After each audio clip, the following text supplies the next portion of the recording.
Playoff time is here for Class 3A. We're going to have tons of playoff content coming your way this week. We're going to have picks, rankings, all that sort of jazz. But today, before we get to that later in the week, we're going to have our final top 16 in Class 3A.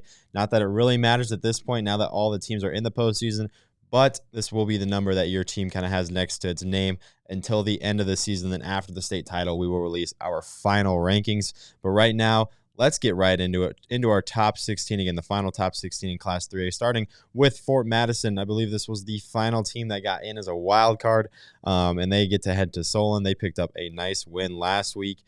Fort Madison did 21-7 over Washington, and again, they will head to Solon next week. That's all you can ask for as a bubble team, is just to get in and give yourself a shot, and that's exactly what they did. Independence last week, they picked up a win 30-13 over Center Point Urbana, and if I find where they are in the postseason, they will be heading to Mount Vernon. That's a good game right there. Again, Independence kind of I wouldn't say stumbling down the stretch, but took a loss to West Delaware. That would end up being for the district title. So West Delaware, turns out they're going to get to host. Independence has to go on the road to Mount Vernon. So kind of a big swing there, but nevertheless, Independence, you guys are in. And in all honesty, that's really all that matters. Speaking of West Delaware, there they are right there, 6-3, but they are district champions, and they will be hosting Assumption, and that's a good game. That's a 2-seed or a runner-up team in Assumption that is going to be pretty tough to beat right out the gate. That's an interesting matchup. At number 13, Humboldt,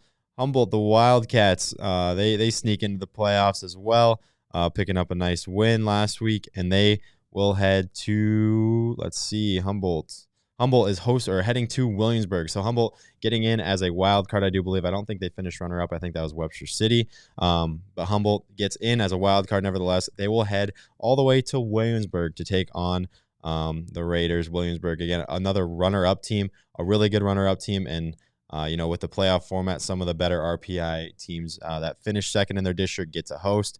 Williamsburg is one of them, and that's where Humboldt will head off to. So again, Humboldt entering at number 13. At number 12, Algona. They picked up a huge win over Hampton Dumont Cal in a win-or-go-home game. They won that game 21-7, just a really scrappy game. That's what we were expecting it to be. And Algona, they get a date with Sioux Center, a district champion in Sioux Center, whose one loss came all the way back in, if I can remember this correctly. This is all off the top of my head. I think it was week 2 to Spirit Lake, if I'm not mistaken, Sioux Center, or maybe it was West Line. I'm not sure. It was way back. Sioux Center is just on a roll right now. I believe it was to West Line. It was 2-14 in week 1. That just sparked my memory. But Algona and Alex Mansky, they get to roll in and try and take off a district champion. Algona, no stranger to tough games, being in the district of death. They've gotten a ton of quality teams to this point, so that's where they will head. Harlan, another wild card team. Harlan, the Cyclones finished the year strong with a win over Knoxville, 42-26, and boy, oh boy, do we have a fun rematch in round 1 here. Harlan, yes, they are going to head and have a rematch with one of their few losses, Creston, the Panthers. I'm not saying it's a panic spot for Creston, but let me tell you, it is really, really difficult to beat a team like Harlan twice in the same year. That matchup, I'm circling. I don't know if I'm going to be there because I've already seen that matchup before, but just being there for that and seeing what that was like, I just know that's going to be an incredible game. I will say Harlan, Cade Sears, their top target, did not register a catch last game. I heard some stuff about him possibly being hurt. Hope that's not the case, but they're going to lean on Braden Ager, Spencer Fink, and Joseph Rise and some other guys to really step up to be Will Arkfeld's top target in that one. Moving on and into the top 10 as I switch my tab over. At number 10, Webster City. Again, this was the district runner-up in the district of death. So again, they're no stranger to tough competition. Webster City picking up a win over Humboldt in the final week, 26-7, and they are another runner-up team that gets to host. They get an intriguing matchup with Nevada, the Cubs. That's going to be a fun one. 2 7-2 teams, and really that pot A is pretty loaded with Harlan, Creston, and then Nevada and Webster City. 3 teams in the same district ended up in the same pod. I know a lot of people were talking about that, but that's just how the cookie crumbles, and I know a lot of people are kind of complaining about their draw, but in the end, if you want to be the best, you're going to have to go through the best at some point. So Pod A is looking like a really, really tough pod to go through, and it's going to be a lot of teams really familiar with each other.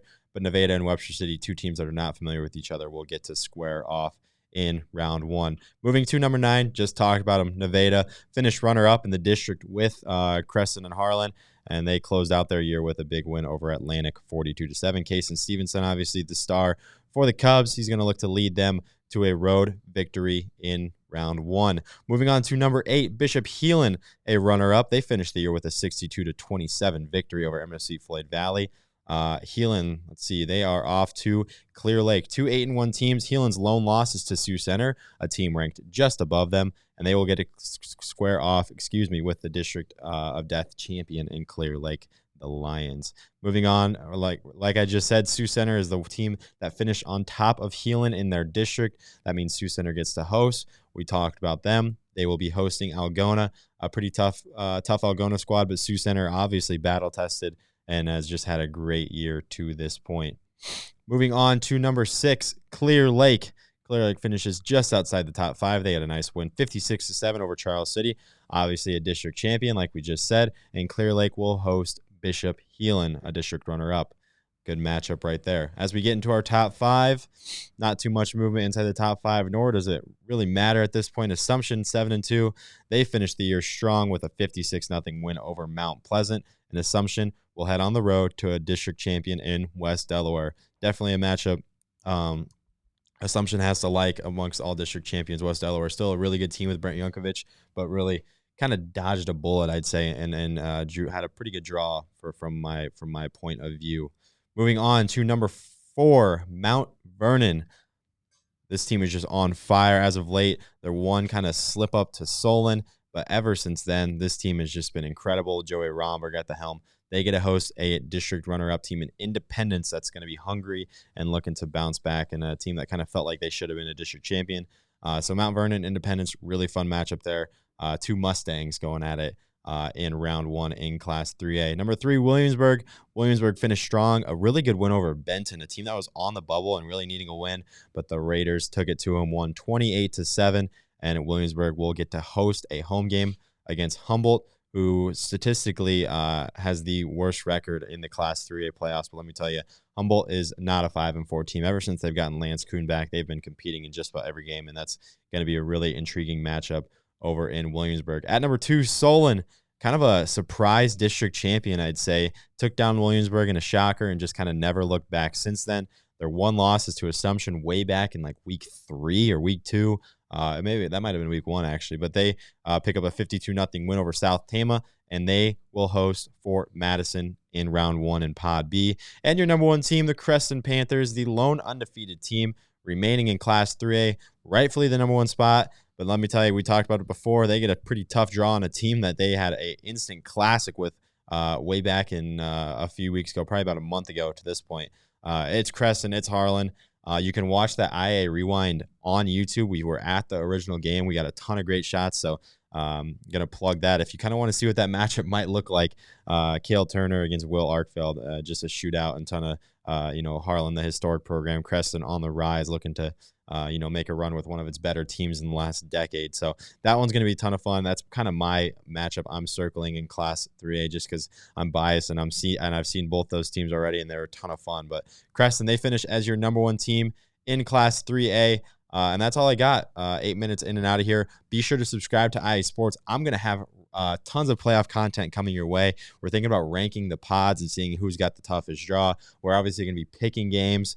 It's just going to be a ton of fun, and we're excited to bring you guys content that no one else is doing here at IA Football. We appreciate you guys' support, and Class 3A fans, I'll catch you later in the week with some playoff content.